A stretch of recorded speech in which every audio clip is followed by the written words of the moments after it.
Hey there, cats and kitties. I am the Blues Man, Johnny Blues. With this video, I'll discuss my thoughts on episode 5 of the anime series Sora, Yori, Tooi Basho, or A Place Further Than the Universe. And if you're somebody who's been following my content for some time now, you might have speculated that I would probably come on after watching this episode with a really sort of empathetic or sympathetic tack toward Mari's friend Megumi for her actions, for her behavior, that I might wax philosophical and psychological about what inspired her to behave this way, so derogatorily to Mari and everything like that. And, it's not for a lack of my own getting it, that I'm not going to be talking about it from that point of view. If you feel by anything that I say in this video that maybe I just didn't understand where she was coming from, maybe I didn't relate to it, maybe I didn't quite empathize with it, you'd really just sort of be wasting your breath to set me right or try to explain it to me, because I perfectly understood what she was feeling. In fact, this was something that was loosely brought up in conversation with a friend of mine on my previous episode discussion video, and I had pretty much summarized my impressions on it, which is everything we see in this episode. I said, there is a level of jealousy there. Maybe I didn't know if I wanted to use that word, but the idea that, Mari, for her part, is being pulled away from her friend Megumi. And, she's spending all this time with these newfound friends, Shirase, Yuzuki, Miyake, everything like that. She's going on this grand adventure. I never assumed she was sort of jealous about this grand trip, like the idea that, hey, Mari's getting out of here. She's found a way out, and I wish I had that. She's getting all these things that she wants, and I wish I had that. I didn't think that entered the fray, and it really didn't.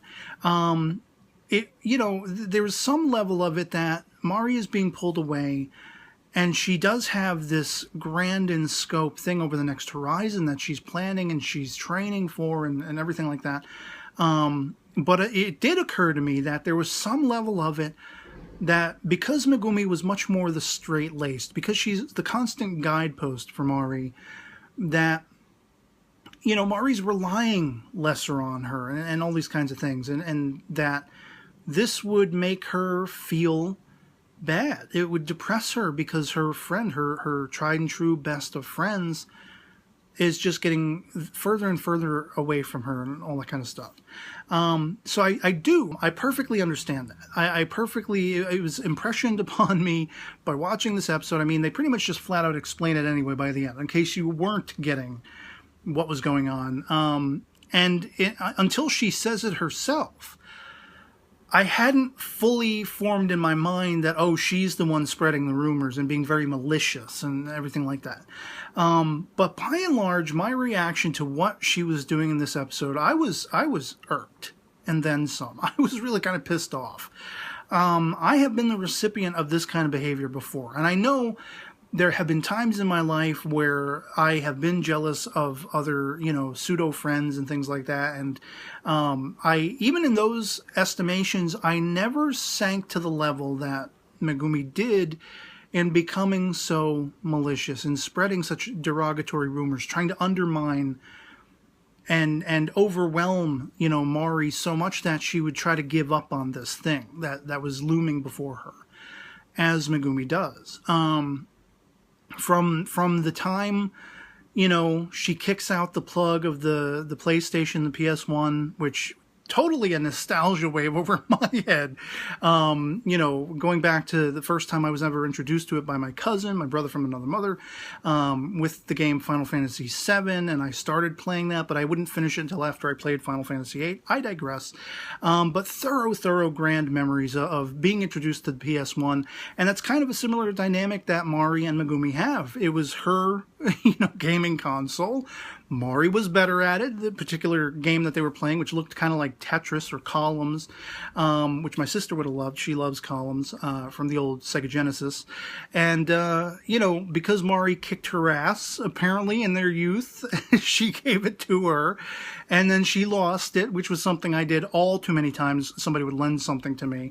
And in my earliest days, I would lose things because I wanted to keep them, So, there's so much relatability to the human dilemma, the human condition in this episode on display, because especially when you take into account how young these girls are. I mean, they are on a very big learning curve. We're all on a learning curve from the day we're born to the day we die. But even when you are that young, it's that much more pronounced, and you put a lot of weight on things that don't necessarily matter, and the way you think about things, it's very enclosed. It's very sort of tunnel vision to your surroundings, your immediate life, and your immediate relationships, and all that kind of stuff.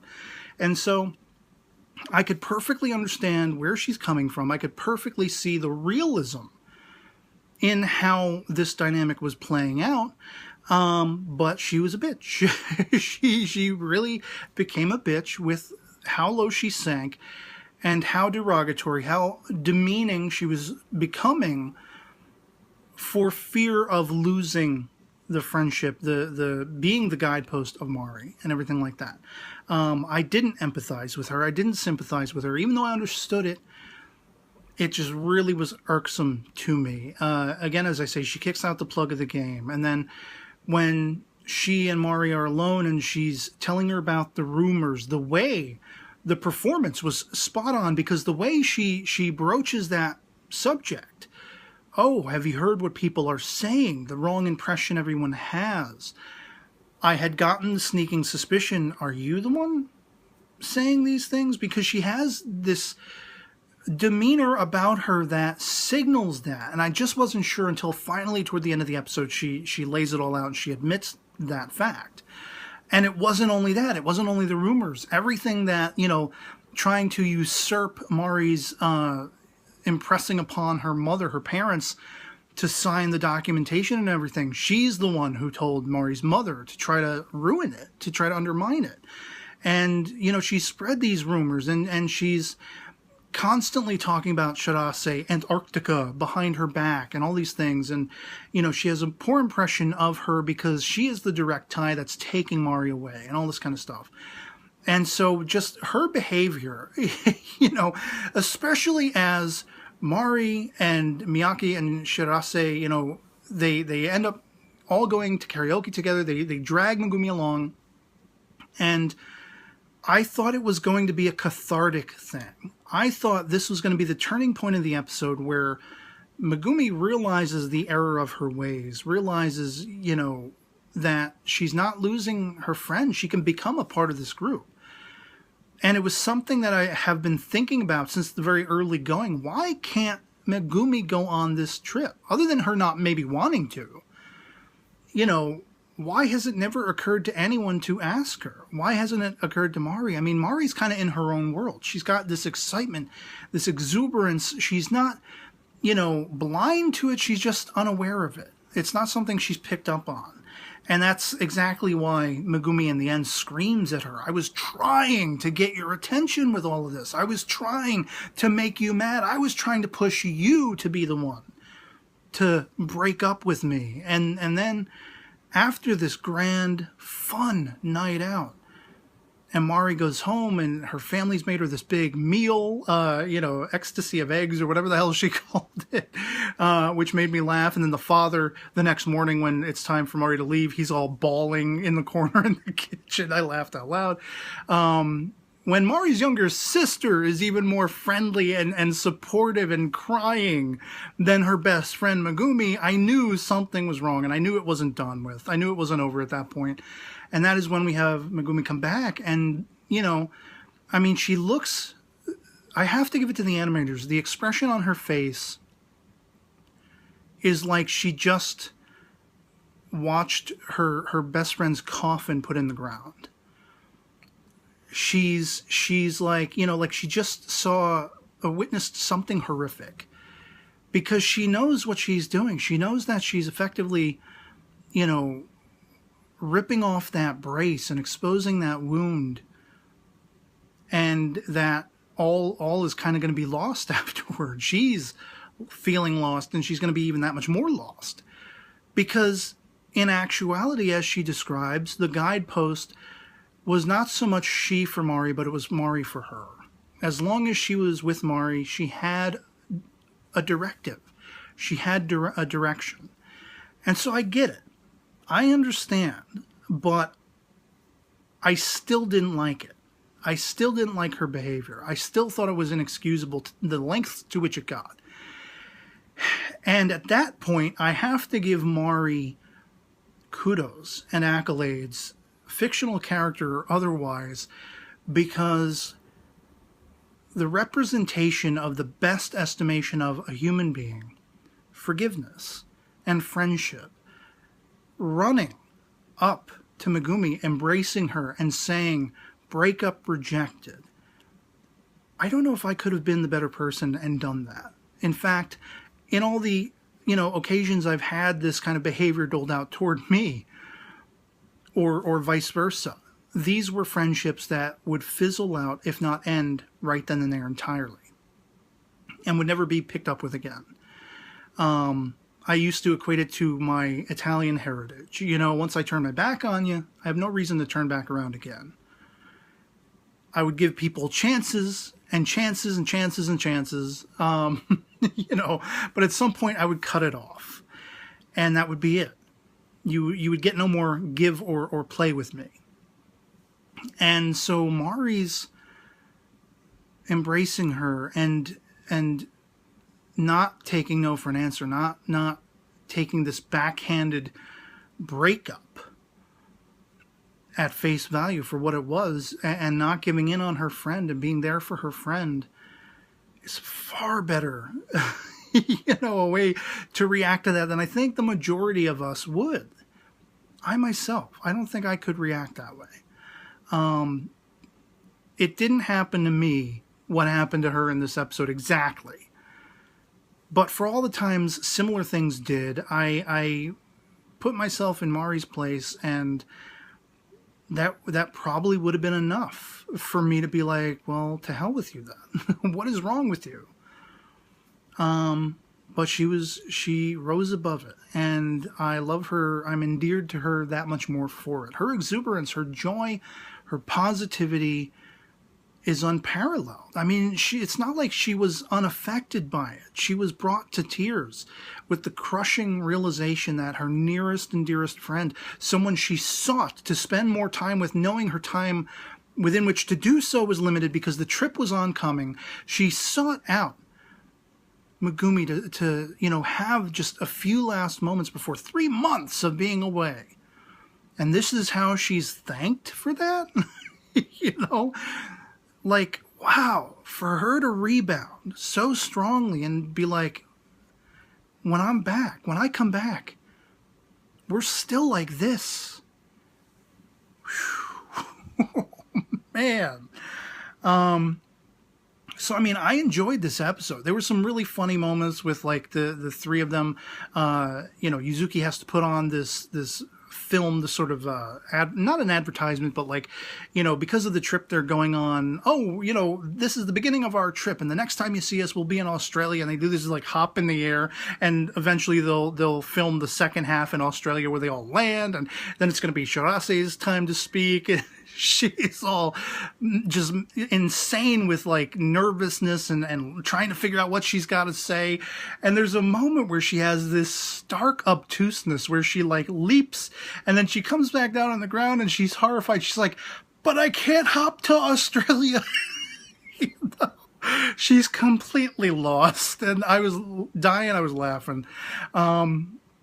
And then, Yuzuki herself, like, it's so interesting to see her turn it on camera and be so boisterous and fun-loving and excitable like Mari is naturally.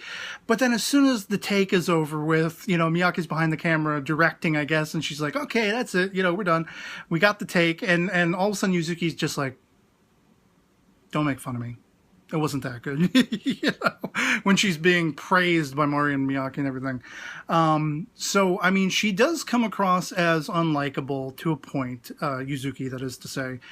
But, man, Megumi really took the cake in this episode as far as being unlikable. I don't care how much I could relate to it. I don't care how much I could empathize and understand and get my mind around what was going on with her, what her motivation was. It still was irksome to the nth degree to me.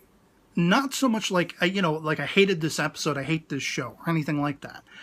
Her character it just, the way she behaved, the depths to which she sank were just so irksome to me.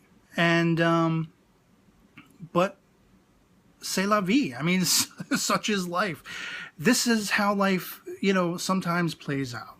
More often than we probably care to think about or equate. And when it comes to friendships, especially school-born, adolescent-born friendships. I mean, I think probably the majority of us have gone through, scenarios like this. But I just find it really hard to see it from her perspective. Not that I don't understand her perspective, but I just, that behavior was callous and just made me mad. Otherwise, I enjoyed the drama of the episode. I enjoyed the episode all told. I love the characters. And I would love it if, Megumi has some time to process her wrongdoings. And if we follow along this story and that, leads us to a point where all the girls come back, I would love Megumi to be there at the dock, waiting for Mari to return, waiting to embrace her friend that she so longingly missed, in the absence of. She realized for herself how much Mari means to her and how much she would still mean even if their relationship evolves and changes and grows and becomes something different. But yeah, we'll just have to wait and see on that note, because the girls are going on this trip and I'm right there along with them. They were packing up and getting all this kind of stuff that they had to get together so they can go on this trip. And I can't wait. It's going to be a blast. The show thus far has been a blast. It's number 2 in this season thus far as being a favorite for me. Just behind Koi wa Amiyagari no Yo ni or Love is Like After the Rain. These are probably my 2 favorite, anime series of this particular season. And there are times where I feel like this one's going to just edge out Love is Like After the Rain just a little bit. But these are definitely the top 2 fighting contenders for my favorites of this season thus far. And I'd love to hear from you guys in the comments below what you thought of episode 5 of Sora yori mo Tooi Basho, or A Place Further Than the Universe. If you've seen it as well, if you enjoyed it as much as I did, if not, why not? Let me know that in the comments below. If you completely, are antithetical to my reaction, if you completely sympathized and empathized and felt so sorry and so bad for Megumi, for her behavior in this episode, and wanted to take it out on Mari as well, let me know that in the comments below. I'd be surprised if that's your reaction, but I'd love to hear from you, whatever your reaction was. If you completely and totally were right there with me on being perturbed and irked by Megumi's behavior, or if you had a little more, gave it a little more allowance, or were a little more forgiving than I am with it, let me know that in the comments below. And otherwise, that'll be pretty much it for me on this. Hope this video finds you well, and I'll catch you all later. Peace.